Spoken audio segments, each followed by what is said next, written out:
Hello everyone. स्वागत है आप सभी का फिर से एक और वीडियो लेक्चर में। और आज हम हिमाचल प्रदेश में जितने भी कम्पिटिटिव एग्ज़ाम होते हैं उसके लिए सबसे इम्पॉर्टेंट वीडियो टॉपिक डिस्कस करने जा रहे हैं, जो है हिमाचल प्रदेश का इकोनॉमिक सर्वे 2023-24। इसके जो हम एमसीक्यू है वो डिस्कस करेंगे। और एमसीक्यू डिस्कस करने से पहले जो अभी तक जितने भी Himachal Pradesh public service commission ने एग्ज़ाम कंडक्ट कराए हैं, इस इकोनॉमिक सर्वे से कितने क्वेश्चन पूछे गए हैं और वो क्वेश्चन कहाँ कहाँ से पूछे गए हैं, पहले हम उनको कवर करेंगे। So let's start. तो ये जो आपका पहला क्वेश्चन है ये आपके पीजीटी कॉमर्स के एग्ज़ाम में पूछा गया था। और इसमें आपसे पूछा गया था कि इंटरनेशनल मॉनेटरी फंड के द्वारा चाइना की इकोनॉमी की ग्रोथ कितनी प्रोजेक्ट की गई थी। Identify from the following International monetary Fund correct growth projection of China economy for the year 2024। Your option are 4.6, 5.1, 4.3, 5.7। So correct answer is 4.3। अब ये क्वेश्चन तो आपसे पूछ लिया गया था, इसके चांसेस कम है रिपीट होने के। इससे रिलेटेड जो आपको क्वेश्चन बनते हैं वो इस स्लाइड में डिस्कस किए गए हैं। ये जो हमारा इकोनॉमिक सर्वे है उसका फर्स्ट चैप्टर है, उसमें ये सारा डाटा आपको दिया गया है, जिसमें वेरियस एजेंसी के द्वारा जो वर्ल्ड, चाइना और इंडिया की इकोनॉमी की ग्रोथ प्रोजेक्ट की गई थी इसमें दी गई है।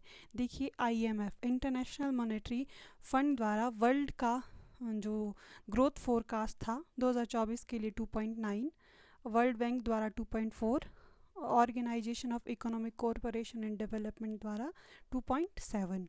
और इसी तरह चाइना की इकोनॉमी की ग्रोथ थी 2024 के लिए 4.2, और वर्ल्ड बैंक के द्वारा 4.5, ओईसीडी के द्वारा 4.7। और इंडिया की ग्रोथ 2024 के लिए थी 6.3, 6.4 और 6.1। देखिए, आप वर्ल्ड के लिए जो इकोनॉमी की ग्रोथ प्रोजेक्शन थी वो थी 2.2 से स्टार्ट, चाइना की थी 4 से स्टार्ट और इंडिया की थी 6 से स्टार्ट। आप ये भी याद रखेंगे तो आपका क्वेश्चन हो जाएगा सॉल्व। और देखिए, यहाँ पे कुछ सोर्स दिए गए हैं। वर्ल्ड इकोनॉमिक आउटलुक ये कौन पब्लिश करता है?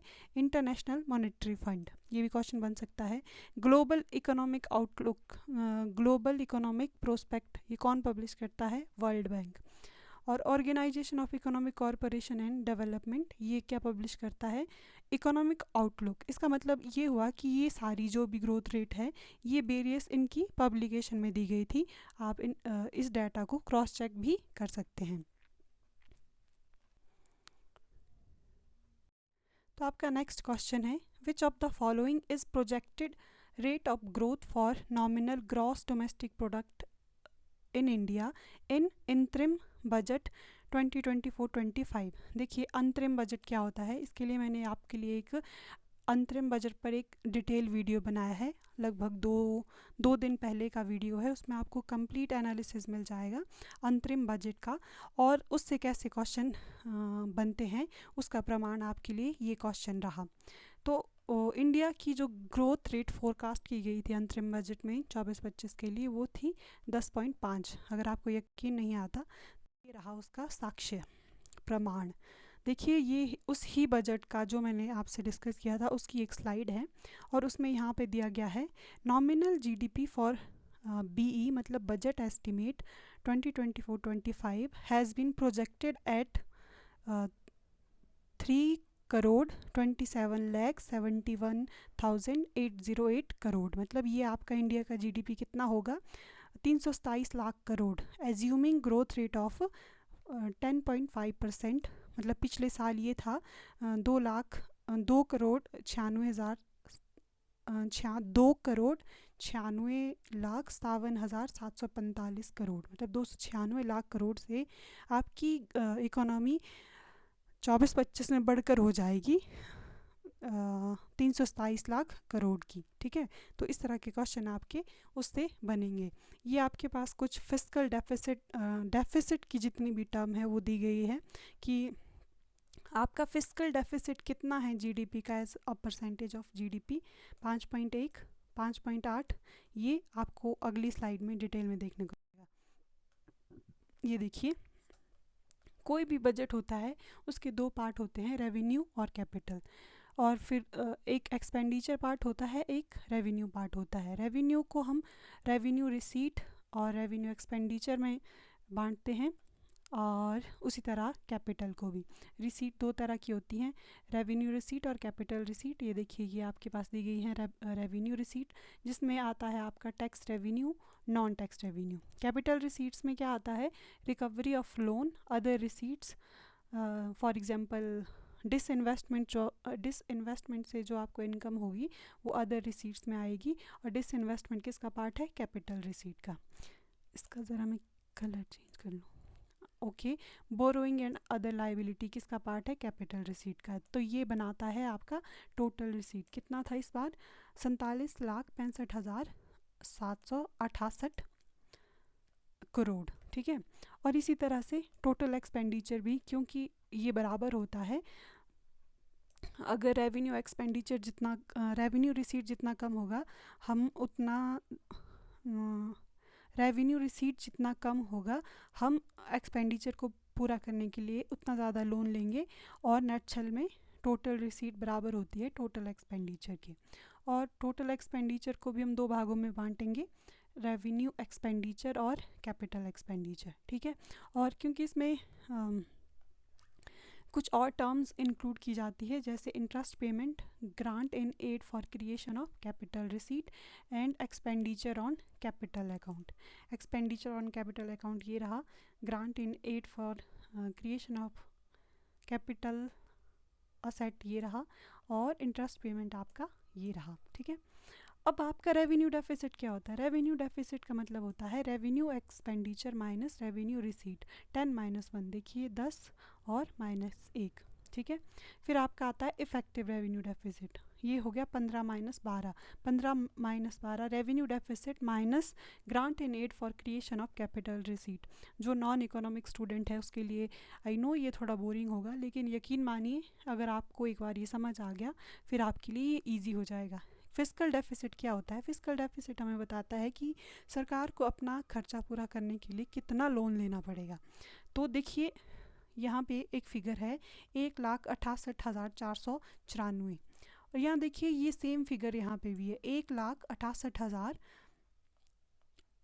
1,68,000, ये क्या है 1,68,000, कैसी है ये फिगर, ये है 16,85,494। यहाँ पे भी 16,85,494। इसका मतलब ये हुआ जितनी फिगर हम बोरोइंग एंड अदर लाइबिलिटी में होती है वही फिगर हमारी फिस्कल डेफिसिट में होती है, और ये हमारा जीडीपी का कितना परसेंट होगा, 5.1%। इकोनॉमिक्स के स्टूडेंट के लिए तो ये बहुत ज़्यादा इंपॉर्टेंट है। फिर आपका आता है प्राइमरी डेफिसिट। प्राइमरी डेफिसिट होता है fiscal deficit minus interest payment. ये जो यहाँ पे दिया है ना इंटरेस्ट पेमेंट, जब आप ये 16,85,494 से माइनस करेंगे 11,90,440, तो आपका क्या आ जाएगा, प्राइमरी डेफिसिट। ये कितना है इस बार 24-25 के बजट में 1.5% ऑफ जीडीपी, और 24-25 के लिए कितना ग्रोथ रेट है प्रोजेक्ट किया गया है, 10.5%।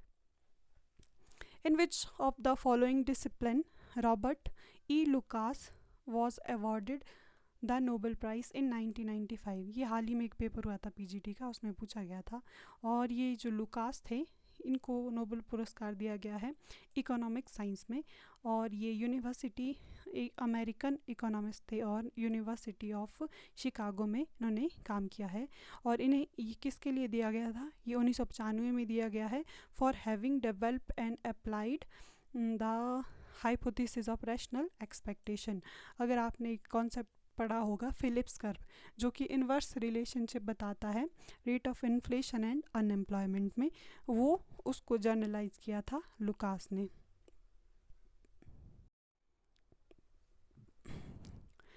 Of the following which of the financial year witnessed the lowest production of fruits in Himachal Pradesh. ऐसे क्वेश्चन जो होते हैं ये अनप्रडिक्टेबल होते हैं, क्योंकि इतना ज़्यादा डिटेल में पढ़ के कोई भी नहीं जाता। अब आपकी किस्मत है आपके पेपर में किस तरह के क्वेश्चन आएंगे, ठीक है। तो ऐसे क्वेश्चन की ज़्यादा आप कोशिश ना करें, मुझे सब कुछ पढ़ के जाना है। इससे क्या होगा कि आप जो इम्पॉर्टेंट है वो भी कवर करना भूल जाएंगे। अब क्योंकि ये क्वेश्चन आपको आ गया है तो हम इसको कवर करेंगे। तो आपके पास सबसे कम फ्रूट प्रोडक्शन हुआ था 2020-21 में। देखिए इसके लिए डाटा ये रहा, ये इकोनॉमिक सर्वे का डाटा है। और देखिए फ्रूट प्रोडक्शन का डाटा 2020-21 में कितना था, सबसे कम 2020 में था 624.49 थाउजेंड टन, ठीक है। देखिए अब आपको ये भी याद रखना कि इस बार कितना है फ्रूट प्रोडक्शन, 23-24 में प्रोजेक्टेड 581.66, 22-23 में ये कितना था। अब इससे आप सब कुछ याद रख लेना। और इसमें एप्पल, क्योंकि हिमाचल प्रदेश में फ्रूट प्रोडक्शन में एप्पल का सबसे ज़्यादा रोल होता है, तो एप्पल का प्रोडक्शन आप ज़रूर याद करके जाना। इस बार कितना है ये 484, इस बार ये कम होने की संभावना है। देखिए ये 20-21 में भी कम हुआ था। जिस भी ईयर में एप्पल का प्रोडक्शन कम हुआ, हमारा फ्रूट प्रोडक्शन हिमाचल का नीचे आ गया। Which of the following is India correct GDP growth in 2023-2024 as per first advance estimate released by NSO National Statistical Office in January 2023। हमारा फर्स्ट एडवांस एस्टिमेट रिलीज़ होता है 7 या 6 जनवरी को, ठीक है। तो इस बार भी ये सेम डेट को रिलीज़ हुआ था। और कितना बताया था इंडिया का ग्रोथ रेट NSO ने। CSO का नाम इस बार अब NSO पड़ गया है, जो कि हमारा नेशनल इनकम कैलकुलेट करता है इंडिया के लिए। तो इंडिया का ग्रोथ रेट था 7.3%, ठीक है। देखिए ये स्लाइड आपको टोटल बता देगी कि हिमाचल का ग्रोथ रेट कितना है और इंडिया का ग्रोथ कितना है। ये आपका करंट प्राइस पे है और ये आपका कांस्टेंट प्राइस पे है। ये एब्सोल्यूट फिगर है और ये उसका ग्रोथ रेट है। ये कांस्टेंट पे एब्सोल्यूट फिगर है, ये ग्रोथ रेट है। देखिए इंडिया का ग्रोथ रेट कितना होगा 23-24 में 7.3, 2022-23 में 7.2, 21-22 में 9.1, और कोविड के दौरान इंडिया की GDP श्रिंक की थी -5.8 से। और 19-20-21 में इंडिया की ग्रोथ 19-20 में इंडिया की ग्रोथ थी 3.9। मैंने एक क्वेश्चन ऐसा भी हाल ही में देखा है, PGT के एग्ज़ाम में ही पूछा गया था कि which of the following year Himachal Pradesh ने इंडिया की GDP से ज़्यादा अच्छा परफॉर्म किया था। तो आपके ऑप्शन थे 19-20, 20-21, 21-22, 22-23। तो देखिए 20-21 में हिमाचल की इकोनॉमी ज़्यादा अच्छी ग्रो की थी इंडिया की GDP से। तो जैसे जो एबनॉर्मल फिगर्स होती हैं उससे क्वेश्चन आपके ज़्यादा बनते हैं। देखिए यहाँ पे हम एक ट्रेंड देखते हैं कि 2011-12 के बाद क्या हुआ। 12-13 में भी हिमाचल की इकोनॉमी की ग्रोथ ज़्यादा थी, 14-15 में भी ज़्यादा थी और 15-16 में भी ज़्यादा थी। यहाँ तक हिमाचल की ग्रोथ इंडिया की ग्रोथ से ज़्यादा थी, ठीक है। फिर 17-18 में हिमाचल की ग्रोथ आ गई नीचे, और 17-18 में भी हिमाचल की ग्रोथ नीचे थी, और 18-19 में भी नीचे थी। और उसके बाद क्या हुआ कि 19-20 में हिमाचल की ग्रोथ सेंटर से ज़्यादा हो गई, ओके। और यहाँ पे तो हिमाचल की कम ही रही है। इस बार हिमाचल की ग्रोथ कितनी है 23-24 एडवांस में 7.1, 22-23 फर्स्ट रिवाइज में 7.9, 21-22 में 7.6%। ये फिगर्स आपको याद ही करनी पड़ेगी, और आपको करंट और कांस्टेंट में ये दोनों फिगर्स याद होनी चाहिए। नेक्स्ट क्वेश्चन है which of the following is the current percentage of GSDP gross state domestic product of total committed expenditure of financial year 2022-23 of Himachal Pradesh. अब कमिटेड एक्सपेंडिचर से मतलब होता है कि ऐसा एक्सपेंडिचर जो गवर्नमेंट को देना ही देना पड़ेगा, जो गवर्नमेंट पे लाइबिलिटी है, उसको बोलते हैं कमिटेड एक्सपेंडिचर। वो कितना है as a percentage of GDP। तो ये बजटेड पूछा था 22-23 में, मतलब ये जो क्वेश्चन है ये है PGT हिंदी का शायद। तो उसमें जो आपका डाटा है वो पुराना डाटा, पिछले साल का इकोनॉमिक सर्वे पूछा गया था, क्योंकि ये पेपर काफ़ी जल्दी हो गया था। तो अब जितने भी एग्ज़ाम होंगे उसमें चांसेस है कि आपके इस बार का ही इकोनॉमिक्स 23-24 का इकोनॉमिक सर्वे पूछा जाए। तो कमिटेड एक्सपेंडिचर था 14.36 उस समय। अब इस बार का सिचुएशन क्या है कमिटेड एक्सपेंडिचर का? देखिए, कमिटेड एक्सपेंडिचर में होता है सैलरी, पेंशन, इंटरेस्ट पेमेंट, और इन तीनों को मिला के बनता है कमिटेड एक्सपेंडिचर। ओके, और सब्सिडी भी इसका एक पार्ट होता है। और देखिए, सैलरी पे कितना खर्च कर रही है गवर्नमेंट? ये कर रही है सैलरी पे 30% ऑफ टोटल एक्सपेंडिचर। ठीक है, ये 19-20 में था 25, 20-21 में ये हुआ 20, और 27 और 25। और जीएसडीपी का मतलब स्टेट की जब हम बात करते हैं जीडीपी की, तो हम उसको जीएसडीपी बोला जाता है। वैसे ये जीडीपी के सिमिलर टर्म ही है, बस इसमें स्टेट एक्स्ट्रा जोड़ दिया जाता है। तो सैलरी और वेजेस पे गवर्नमेंट कितना खर्च करती है जीडीपी का? 7.78%, मतलब 8% के करीब आप रख लीजिए। अब मोटा मोटा भी याद करेंगे ना, आपको पेपर में याद आ जाएगा। पेंशन पे कितना खर्च कर रही है as a percentage of total expenditure? 16%। Interest payment पे 10%। और टोटल कमिटेड लाइबिलिटी कितना है? ये आपका टोटल एक्सपेंडिचर से दिया गया है, और ये आपका टोटल जीडीपी से दिया गया है स्टेट की, और ये है लगभग 15% के करीब इस बार 23-24 में। और ये डाटा आपको एज इट इज़ याद करना पड़ेगा। 56% है हमारा टोटल एक्सपेंडिचर से, मतलब हमारा जो मान लीजिए स्टेट का बजट है 48, इस बार 58,000 करोड़ का। ठीक है, उसमें से आपका 56 मतलब 57% आपका एक्सपेंडिचर जा रहा है सिर्फ कमिटेड लाइबिलिटी पे। तो ये एक चिंता का विषय है, क्योंकि जो एक्सपेंडिचर है वो अगर कैपिटल एक्सपेंडिचर ज़्यादा हो तो बेहतर है। Which of the following district of Himachal Pradesh has largest consumption of fertilizer in kharif crop in the year 2021-22? ये जो क्वेश्चन है ये भी काफ़ी अनप्रेडिक्टेबल क्वेश्चन है, क्योंकि इतना डिटेल में हम बहुत कम जाते हैं। चलिए अब हम इसको कवर करते हैं। तो खरीफ क्रॉप आपसे पूछा होता है, तो आंसर है इसका ऊना। मान लीजिए आपके पास रबी क्रॉप होता तो इसका आंसर होना था शिमला। ये देखिए आपका सपोर्टिंग डॉक्यूमेंट इसके लिए, ये है जो भी हिमाचल प्रदेश में फर्टिलाइज़र का यूज़ करते हैं, ये है डिस्ट्रिक्ट वाइज कंजम्पशन। ठीक है, तो सबसे ज़्यादा ये देखिए ये खरीफ क्रॉप का दिया है, तो सबसे ज़्यादा ये ऊना में होता है, और रबी में ये सबसे ज़्यादा शिमला में होता है। अगर आप टोटल पूछते तो ये सबसे ज़्यादा शिमला में होना था। ठीक है, Identify from the following the correct average size of land holding in Himachal Pradesh.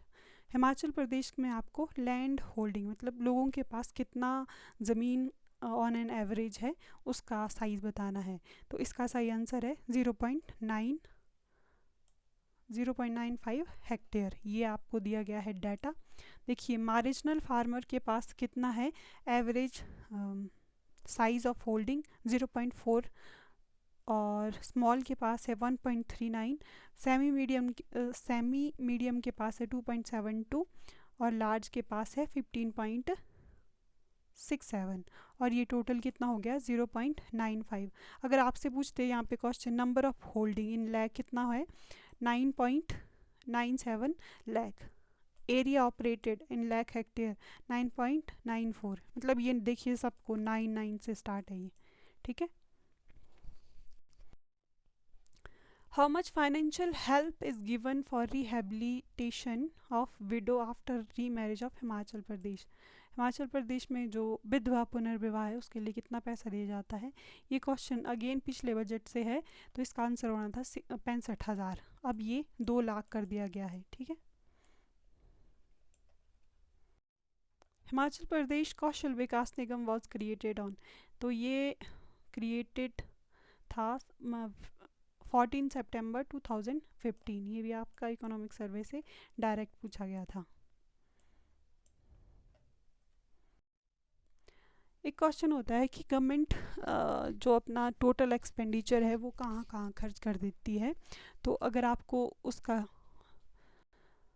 Descending और असेंडिंग ऑर्डर कई बार आपसे पूछ लेते हैं। जैसे आपको 23-24 का बजट में बताना था कि सेंट्रल गवर्नमेंट किस तरह से खर्चा करती है, तो सेंट्रल गवर्नमेंट सबसे ज़्यादा खर्चा करती है state share of taxes and duty, और फिर उसके बाद आता है इंटरेस्ट पेमेंट, फिर आता है डिफेंस और पेंशन। क्योंकि ये आपका 23-24 में बजट पूछा था, तो बार का बजट आपको पता होना चाहिए। ये स्लाइड मैंने आपका जो यूनियन बजट डिस्कस किया था उसमें डाला गया है, कंप्लीट एनालिसिस आपको वहाँ मिल जाएगा। चलिए, जो वो नहीं देख सकता उसके लिए हम स्नैपशॉट यहाँ पे भी डिस्कस करते हैं। तो गवर्नमेंट को पैसा कहाँ से मिलता है? तो सबसे ज़्यादा गवर्नमेंट को इनकम होती है, हम लोन ले रहे हैं सबसे ज़्यादा, 28% हमारी इनकम लोन से जनरेट हो रही है। उसके बाद जीएसटी का कलेक्शन है 18%। उसके बाद कलेक्शन है हमारा, सेकेंड नंबर पे हमारा है इनकम टैक्स, फिर है जीएसटी, उसके बाद है हमारा कॉरपोरेशन टैक्स, फिर है हमारा नॉन टैक्स रिसीट, फिर है यूनियन एक्साइज ड्यूटी, फिर है कस्टम ड्यूटी, फिर है नॉन डेट कैपिटल रिसीट। अब ये जो हमारे को रिसीट हुई, इसको हम खर्च कहाँ कहाँ करेंगे, ये देखिए। तो हम इसको खर्च करेंगे, सबसे ज़्यादा खर्चा हमारा हो रहा है क्योंकि हम 28% हम लोन ले रहे हैं, तो उस पर इंटरेस्ट हम 20% दे रहे हैं। उसके बाद आपका खर्चा होता है state share of taxes and duty में, ये भी 20% है। उसके बाद जो हमारा खर्चा हो रहा है वो हो रहा है central sector scheme. Central sector scheme वो स्कीम होती है जिसका सारा खर्च सेंट्रल गवर्नमेंट या यूनियन गवर्नमेंट उठाती है। उसके बाद हमारा है finance commission and other transfer, defence and central sponsor scheme. ये क्या होती है? जिसका खर्चा स्टेट और सेंटर दोनों मिलकर उठाते हैं। तो ये आपका है कि सरकार किन किन आइटम पर किस तरह किस प्रपोर्शन में खर्च कर रही है, उसका ब्यौरा ये रहा। Which of the following organisation estimate national income? तो ये जो क्वेश्चन है ये सेंट्रल स्टैटिस्टिकल ऑर्गेनाइजेशन है, जबकि यहाँ पे होना चाहिए था NSO, नेशनल स्टैटिस्टिकल ऑर्गेनाइजेशन, क्योंकि CSO का नाम अब NSO हो गया है। ये आपके पास 5 ईयर प्लान दिए गए हैं और उनको मैच करना है उनके ऑब्जेक्टिव से। 9th 5 ईयर प्लान जो कि 1992 से 1997 तक चला था, इसका ऑब्जेक्टिव क्या था? इसका ऑब्जेक्टिव था correct historical inequality and growth 3। 10th का था फिर high GDP growth with poverty reduction 1। फिर 11th का था 4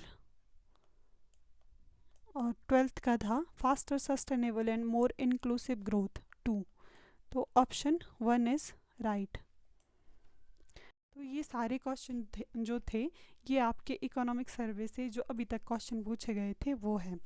अब आपके MCQ स्टार्ट होते हैं। तो आपका पहला क्वेश्चन है, ओहो इसमें तो आंसर भी साथ में ही हो गया।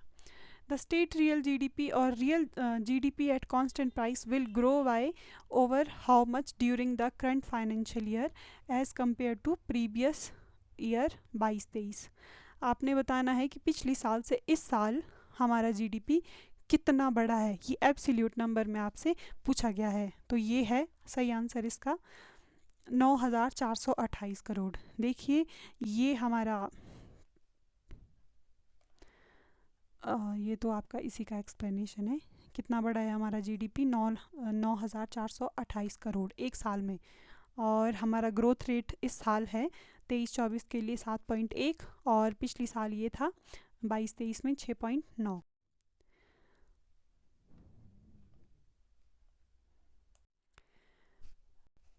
क्योंकि जो ये MCQ है इसमें जो ये आंसर है इनको मैं हाइड करना भूल गई, तो ये वाले जो क्वेश्चन है हम वीडियो से कंटिन्यू करेंगे। आई होप आप सीरीज़ को भी पसंद करेंगे और अपना फीडबैक इसमें ज़रूर देंगे। और अगर आपको इसका PDF चाहिए तो आपको टेलीग्राम चैनल ज्वाइन करना पड़ेगा। आप प्लीज़ फीडबैक दीजिए और कोई भी क्वेरी है आप कमेंट सेक्शन में ज़रूर पूछिए। और आपका बहुत बहुत धन्यवाद इस वीडियो को यहाँ तक देखने के लिए।